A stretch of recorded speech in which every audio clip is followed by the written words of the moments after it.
Am I the a hole for saying it's not my problem if my ex and her husband can't afford their kids?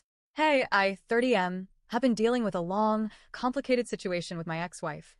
And I just need to know if I'm being unreasonable or if I finally just run out of patience.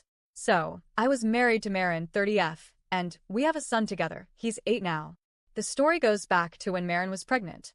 I found out she had been cheating on me with a guy named James, 33M. Here's where it gets messy. James also had a girlfriend at the time and she was pregnant too. So, while I was preparing to become a father, I was also spiraling because I didn't even know if the baby was mine. When my son was born, Marin didn't even tell me. It was her parents who informed me about the birth and gave me the hospital info. James was there at the birth. I wasn't. He was supporting her through the later stages of pregnancy, while I was completely shut out. I had to go through the courts just to get a DNA test, which thankfully proved I was the biological father. Because I was still legally her husband at the time, that actually worked in my favor when it came to filing for custody. The paternity result also allowed our divorce to proceed. Now, while all this drama was unfolding, James ended up with full custody of his daughter from his previous relationship. Then, not long after, he and Marin had another child together. So, at this point, they were raising 3 kids: James' daughter, our son, shared custody, and their baby girl. A couple years later, they added 2 more kids to the mix. That's 5 kids in total, none of whom, besides our son, I have any legal or moral responsibility for. Things between Marin and me were toxic even before the custody battle. But about 3.5 years ago, things reached a breaking point. I was paying child support at the time because I earned more than Marin, but we had equal parenting time. That was until I started noticing things. My son would come back to me wearing dirty, worn-out clothes. He'd mention being hungry, sometimes even skipping meals. I kept records, brought it to court, and eventually, I was granted primary custody.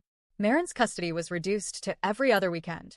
The court also ordered her to pay a small amount of child support. Not much, because she doesn't earn much, but she rarely pays it. Her excuse is always the same: we can't afford it. I don't press the issue, because I can financially support my son without her. I just want him to be okay. My son is now in therapy. There's been a lot of instability in his young life. Between the early custody battles, living in a house with multiple siblings who aren't treated equally, and the general chaos, I felt therapy was necessary. Thankfully, it's been helping him process things and cope better. For the past 2 years, Marin has been subtly, and sometimes not so subtly, trying to get me to help support the other children in her household. Specifically, she asks every year if I can buy extra school supplies, not just for our son, but also for James' daughter and their other kids. I've always ignored these requests. I make sure my son is fully prepared for school and occasionally donate to his class when the teacher sends a list. But I have never bought anything for Marin and James' other children. 2 weeks ago, my son had a minor surgery. Marin showed up at the hospital, and while we were waiting, she brought up the school supplies again. This time she came across more desperate than usual. She told me they can barely make ends meet, that her other kids are suffering, and asked me to please be decent and help by buying school supplies for the girls. I didn't want to cause a scene in the hospital, so I moved to another part of the waiting room. But she followed me and kept pushing. Finally, I turned to her and said, "I don't care if you and James can't afford your other kids. They are not my responsibility.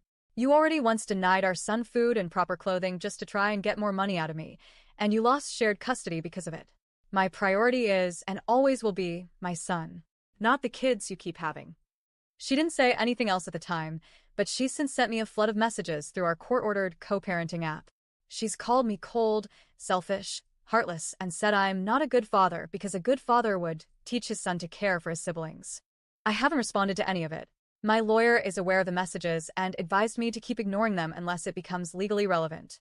As for Marin's visitation, unfortunately, that's locked in for now.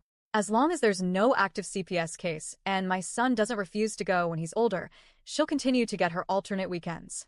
I won't lie, it hurts that she's trying to paint me as a bad father when I've done everything to protect and care for our son.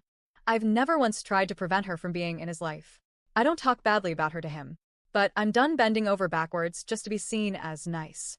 So, am I the a-hole for telling my ex that it's not my problem if she and her husband can't afford their kids, and for refusing to help them out?